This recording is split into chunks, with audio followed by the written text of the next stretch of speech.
ગાંધીનગર પહોંચ્યા તો હતા, શક્તિ પ્રદર્શન પણ કર્યું, પરંતુ હવે ગાંધીનગરથી તેઓ પરત જવા માટે રવાના થઈ ચૂક્યા છે।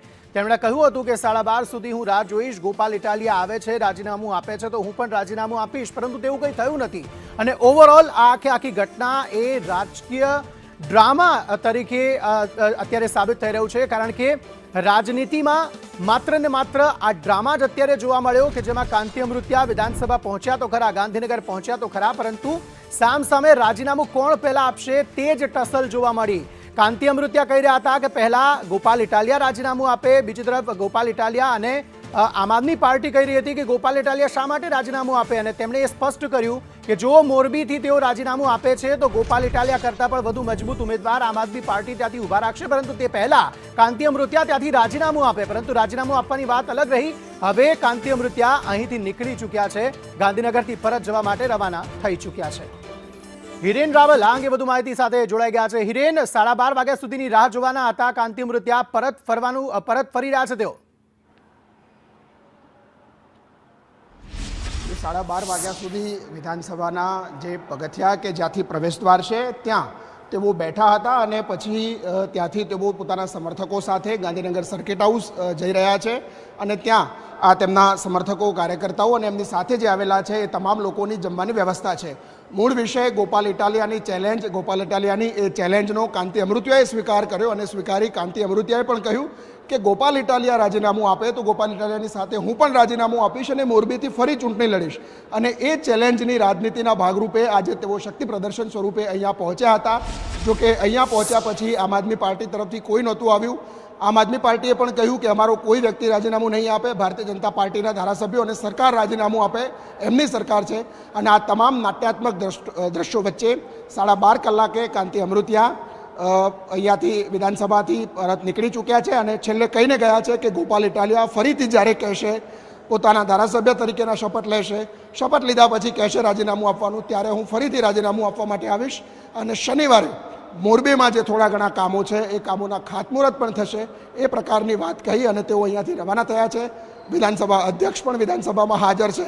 એટલે એક પ્રકારની આ રાજનીતિ ગુજરાતના રાજકારણમાં નવી જોવા મળી રહી છે અને એ પણ સૌરાષ્ટ્રમાં ખાસ 2015નું જે પાટીદાર આંદોલન હતું એ પાટીદાર આંદોલન પછી ભારતીય જનતા પાર્ટી પાસેથી પાટીદારો થોડા ખસ્યા અને દૂર ગયા અને એ પરિસ્થિતિમાં ભાજપને જે નુકસાન થયું એના ભાગરૂપે ભાજપે પ્રદેશ પ્રમુખ જીતુ વાઘાણીને હટાવી CR પાટીલને બનાવ્યા, મુખ્યમંત્રી આનંદીબેનને હટાવી વિજય રૂપાણીને બનાવ્યા, એટલે કે પાટીદારોને ક્યાંક સાઇડલાઇન મૂક્યા અને એ નાળ પાટીદારો પારખી ગયા અને ફરીથી ભારતીય જનતા પાર્ટીની સાથે તેઓ રહ્યા અને એટલા જ કારણે કદાચ મુખ્યમંત્રી તરીકે ભૂપેન્દ્ર પટેલને ફરીથી બેસાડવામાં આવ્યા।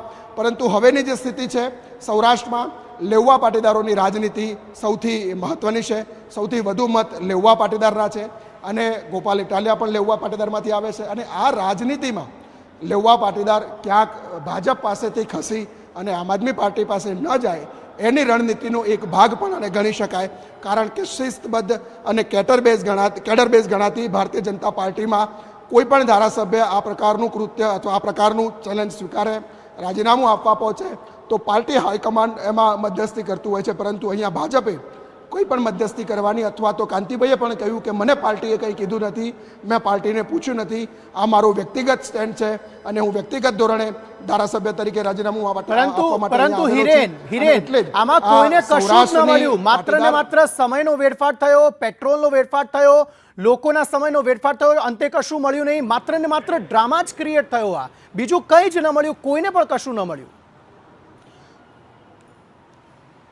જો આ રાજનીતિમાં ડ્રામા પણ એટલો જ મહત્વનો હોય છે અને ડ્રામાના આધારે નેતાઓની રાજનીતિ પણ નક્કી થતી હોય છે અને આ કદાચ એનો જ એક ભાગ છે।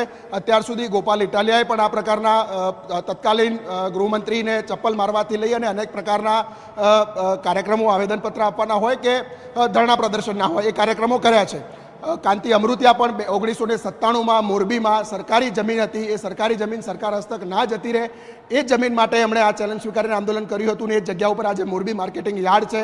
ત્યાર પછીનો મોરબીનો એમનો કાર્યકાળ હોય, છેલ્લે મોરબી જે ઝૂલતો પુલ તૂટ્યો એ વખતે કાંતિ અમૃતિયાનું જે સ્ટેન્ડ હતું। આ તમામ પ્રકારની પરિસ્થિતિ છે એ રાજનીતિમાં નેતાઓને આજે નહીં તો કાલે ને કાલે નહીં તો પરમ દિવસે ક્યાંક ફાયદાકારક પરિસ્થિતિ હોય છે અને એટલા જ માટે નેતાઓ આ પ્રકારના સ્ટન્ટ કરતા હોય છે આ સ્ટંટનો જ એક ભાગ છે, પરંતુ એની પાછળ લાંબુ પાટીદાર લેવા પાટીદાર રાજકારણ અને સૌરાષ્ટ્રમાં જે આમ આદમી પાર્ટી મજબૂત થઈ રહી છે એની સામે ભાજપે પોતાનું આ એક પ્રકારની રણનીતિ હોય એવું સ્ટેન્ડ અત્યારે લાગી રહ્યું તો છે. હિરેન, હવે આ ડ્રામાનો અંત કહી શકાય? એક તરફ ઇટાલિયા તો આવવાના નથી તે નક્કી છે, કાંતિ અમૃત્યા પણ નીકળી ચૂક્યા છે સર્કિટ હાઉસ ખાતે. આ ડ્રામાનો હવે અંત આવ્યો તેવું માની શકાય? જો કોઈ પણ નેતા પોતાનું પદ જિંદગીના છેલ્લા શ્વાસ સુધી છોડવા માટે તૈયાર નથી હોતા, માત્ર ને માત્ર આ પ્રકારની બયાનબાજી જ આ નેતાઓ કરતા હોય છે. ગોપાલ ઇટાલિયા આવ્યા હોત તો પણ આ રાજીનામું ન પડતું, કારણ કે માત્ર રાજનીતિની અંદર આ પ્રકારના દેખાવા અથવા તો સ્ટન્ટ એક મહત્વ રહ્યું છે. કોઈ પણ પ્રકારના દ્રશ્યો હોય, માત્ર ને માત્ર રાજીનામું આપવાનું હોય તો પાર્ટી છોડી અને સત્તાધારી પાર્ટીમાં આવવાનું હોય તો રાજીનામું આપવામાં આવે છે, પરંતુ આવા કિસ્સાઓમાં હજી સુધી કોઈ રાજીનામા પડ્યા હોય એવી સ્થિતિ નથી. એટલે આ સ્ટંટનો અહીંયા પૂર્ણ વિરામ છે. કાંતિ અમૃતિયાએ પણ કહ્યું છે કે હું રાજીનામું નહીં આપું. ગોપાલ ઇટાલિયા કહેશે રાજીનામું આપવા માટે આવશે તો જ આવીશ, અને આમ આદમી પાર્ટીએ કહ્યું છે કે અમારો કોઈ વ્યક્તિ રાજીનામું નહીં આપે. જો આમ આદમી પાર્ટી રાજીનામું કોઈ એમનો ધારાસભ્ય નહીં આપે તો ભાજપમાંથી પણ ધારાસભ્યનો વિષય હવે નથી રહેતો. આભાર હિરેન સમગ્ર માહિતી આપવા માટે.